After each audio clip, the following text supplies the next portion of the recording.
Audio Jungle.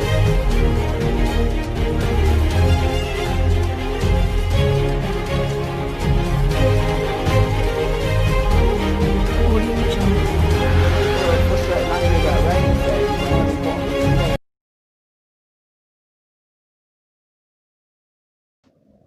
जय हिंद दोस्तों, मैं हूं तारिक राय। स्वागत है आप सभी का मेरे YouTube चैनल पॉलिटिकल विज़न में। दोस्तों, आज हम बातचीत करेंगे एक ऐसे टॉपिक पर जो पिछले काफ़ी समय से बहुत ज़्यादा चर्चा में है, तो जिसका टाइटल है वुमेन एम्पावरमेंट, जिसे हम हिंदी में बोलते हैं महिला सशक्तिकरण। ठीक है, तो दोस्तों आइए अब हम अपने टॉपिक को समझने का प्रयास करेंगे। तो दोस्तों, महिला सशक्तिकरण क्या है, इसे समझने से पहले हमें इसके हिस्टोरिकल बैकग्राउंड या ऐतिहासिक पृष्ठभूमि को समझना बहुत आवश्यक है, तभी हम इसे अच्छे से या सही रूप में समझ पाएंगे। तो आइए हम इसकी ऐतिहासिक पृष्ठभूमि पर नज़र डालते हैं। दोस्तों, ऐसा माना जाता है कि प्राचीन काल में महिलाओं की स्थिति आधुनिक काल से अच्छी थी। प्राचीन काल में महिलाएं पुरुषों के साथ कंधे से कंधा मिलाकर समाज में काम करती थी। प्राचीन काल में तो यहाँ तक कहा जाता था कि जहाँ नारी की पूजा होती है वहाँ देवताओं का वास होता है। लेकिन आधुनिक काल में महिलाओं की स्थिति प्राचीन काल से बहुत ज़्यादा खराब है और इसीलिए वर्तमान समय में समाज महिला सशक्तिकरण के विचार पर विचार विमर्श कर रहा है, जिससे कि महिलाओं की स्थिति को बेहतर बनाया जा सके। यदि आने वाले समय में भारत को एक विकसित देश बनना है तो इसके लिए यह सबसे ज़्यादा आवश्यक है कि हम भारतीय महिलाओं को सशक्त या मजबूत करें या बनाएं। तो दोस्तों, अब हम महिला सशक्तिकरण का क्या अर्थ है इसे समझने का प्रयास करेंगे। ठीक है दोस्तों, महिला सशक्तिकरण संपूर्ण विश्व में महिलाओं को सशक्त बनाने का एक ऐसा अभियान या मुहिम है जिससे कि महिलाएं अपने निर्णय स्वयं ले सकें और हमारे इस समाज और अपने परिवार के कई दायरों को तोड़कर अपने जीवन में आगे बढ़ सकें, जैसा कि सामने डिस्प्ले पर भी मेंशन किया गया है। महिला सशक्तिकरण का लक्ष्य महिलाओं को सही अधिकार दिलाना है। इस प्रकार सशक्तिकरण की प्रक्रिया में समाज को पारंपरिक पितृसत्तात्मक समाज या पैट्रियार्की सोसाइटी के दृष्टिकोण के प्रति जागरूक किया जाता है, जिसने महिलाओं को सदैव दूसरे दर्जे का नागरिक माना है। ठीक है, वैश्विक स्तर पर नारीवादी आंदोलनों और संयुक्त राष्ट्र की अनेक संस्थाओं ने महिलाओं के सामाजिक समानता, स्वतंत्रता, न्याय के राजनीतिक अधिकारों को प्राप्त करने में महत्वपूर्ण भूमिका निभाई है। तो इस प्रकार महिला सशक्तिकरण राजनीतिक, सामाजिक, आर्थिक और शारीरिक या मानसिक सभी स्तरों पर महिलाओं में आत्मविश्वास पैदा कर उन्हें सशक्त बनाने की एक प्रक्रिया है। तो दोस्तों, आइए अब हम भारतीय संविधान में महिला सशक्तिकरण के लिए क्या क्या प्रयास किए गए हैं उन पर विस्तार से चर्चा करेंगे। ठीक है, तो दोस्तों हमारी नेक्स्ट हेडिंग है, जैसा कि सामने डिस्प्ले पर मेंशन किया गया है, भारतीय संविधान और महिला सशक्तिकरण। तो दोस्तों, जहां तक भारतीय संविधान का सवाल है तो भारतीय संविधान में भी महिला सशक्तिकरण के विचार को बढ़ावा दिया गया है। जेंडर समानता का सिद्धांत भारतीय संविधान की प्रस्तावना, मौलिक अधिकारों, मौलिक कर्तव्यों और नीति निर्देशक सिद्धांतों में भी प्रतिपादित है।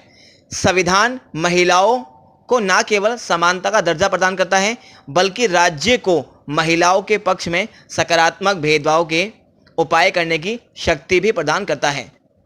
सैद्धांतिक तौर पर अगर हम देखें तो भारतीय संविधान महिला सशक्तिकरण के लिए अनेक प्रयासों की व्यवस्था करता है, परंतु जब उन पर हम व्यवहारिक रूप से नज़र डालते हैं तो जेंडर संबंधी असमानता कई रूपों में उभरकर हमारे सामने आती हैं, जिसमें सबसे प्रमुख पिछले कुछ दशकों में जनसंख्या में महिलाओं के अनुपात में निरंतर गिरावट देखने को मिल रही है।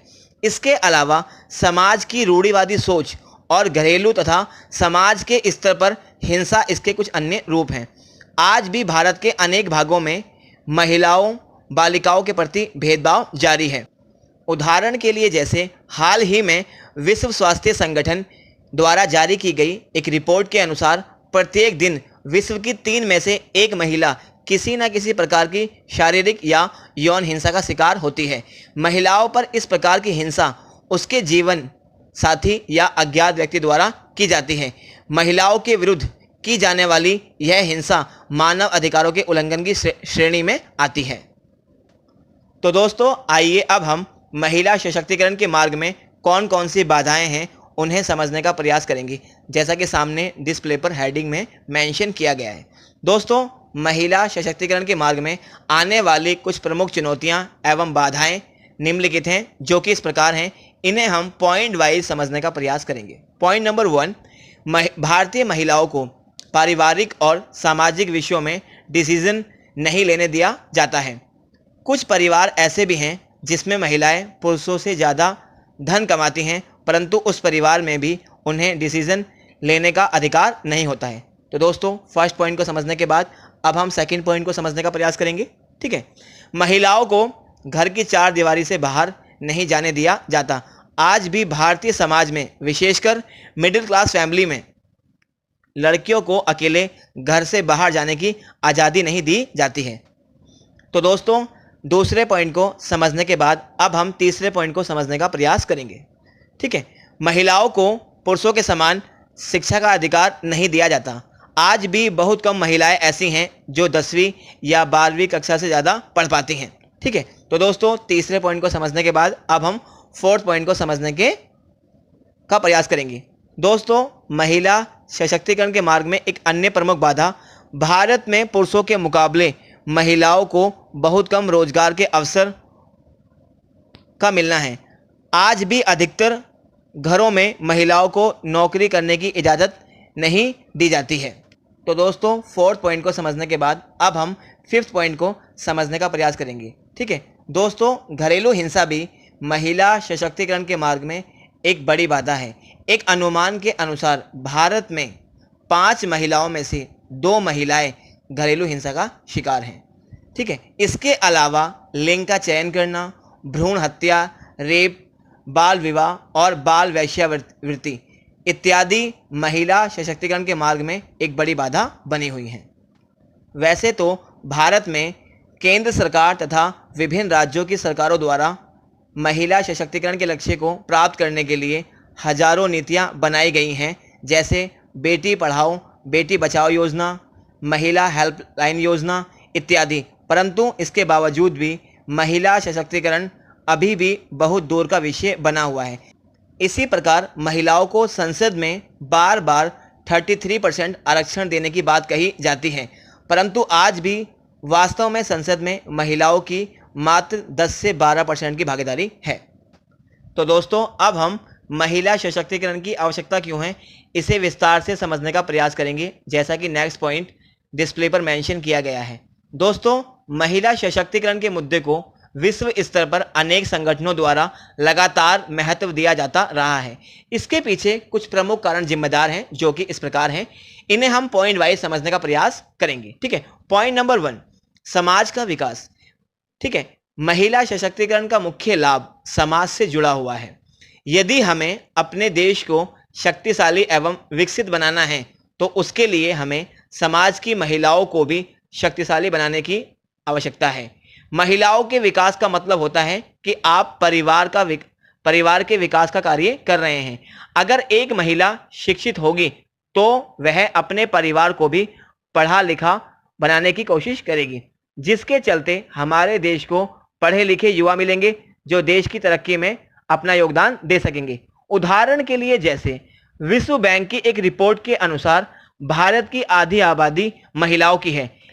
यदि महिला श्रम में योगदान दे तो भारत की विकास दर डबल डिजिट में पहुंच सकती है। ठीक है, इसके अलावा पॉइंट नंबर 2, महिला सशक्तिकरण के लक्ष्य को प्राप्त करने से घरेलू हिंसा में कमी आएगी। ठीक है, पॉइंट नंबर 3, महिला सशक्तिकरण के माध्यम से गरीबी को कम करने में सहायता मिलेगी, क्योंकि अक्सर ऐसा देखा गया है कि इतनी महंगाई के ज़माने में या इतने महंगाई के दौर में कभी कभी परिवार के पुरुष सदस्य द्वारा अर्जित धन परिवार की मांगों को पूरा करने के लिए पर्याप्त नहीं होता। तो दोस्तों अब हम महिला सशक्तिकरण के लक्ष्य को प्राप्त करने के लिए कुछ महत्वपूर्ण उपायों पर जोर देंगे। ठीक है, जैसा कि सामने डिस्प्ले पर दर्शाया गया है। ठीक है दोस्तों, महिला सशक्तिकरण को बढ़ावा देने के लिए या महिला सशक्तिकरण के लक्ष्य को प्राप्त करने के लिए हमें राजनीतिक, सामाजिक और आर्थिक सभी क्षेत्रों में अनेक कदम उठाने होंगे। जैसे पॉइंट नंबर 1, राजनीतिक प्रक्रिया में महिलाओं की सत्ता में साझेदारी और निर्णय लेने में बराबर की भागीदारी सुनिश्चित की जानी चाहिए। पॉइंट नंबर 2, सामाजिक क्षेत्र में महिलाओं के विरुद्ध होने वाले सभी प्रकार की हिंसा, चाहे वह शारीरिक हो अथवा मानसिक, घरेलू स्तर पर हो अथवा सामाजिक स्तर पर, जिसमें रीति रिवाजों, परंपराओं अथवा प्रचलित मान्यताओं से उत्पन्न हिंसा शामिल है, उससे प्रभावशाली तरीके से निपटा जाए। पॉइंट नंबर 3, आर्थिक क्षेत्र में समान वेतन के अधिकार पर जोर देना चाहिए ताकि महिलाएं आर्थिक रूप से सक्षम हो सकें।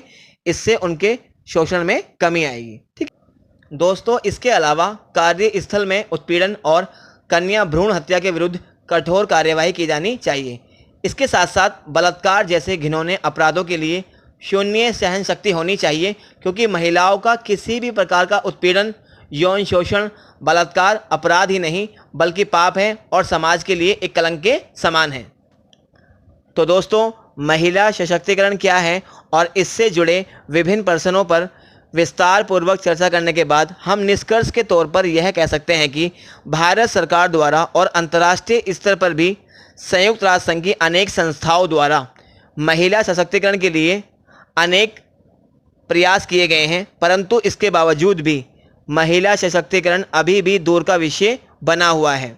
ठीक है, तो दोस्तों, मेरा यह मानना है कि महिला सशक्तिकरण के लक्ष्य को प्राप्त करने के लिए हमें सबसे पहले समाज की मानसिकता में बदलाव लाना होगा, तभी हम इस लक्ष्य को प्राप्त कर सकते हैं। तो दोस्तों, आज के लिए बस इतना ही।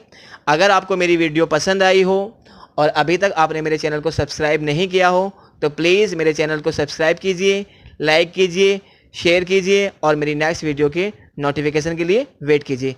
जय हिंद, जय Bharat. Thank you very much.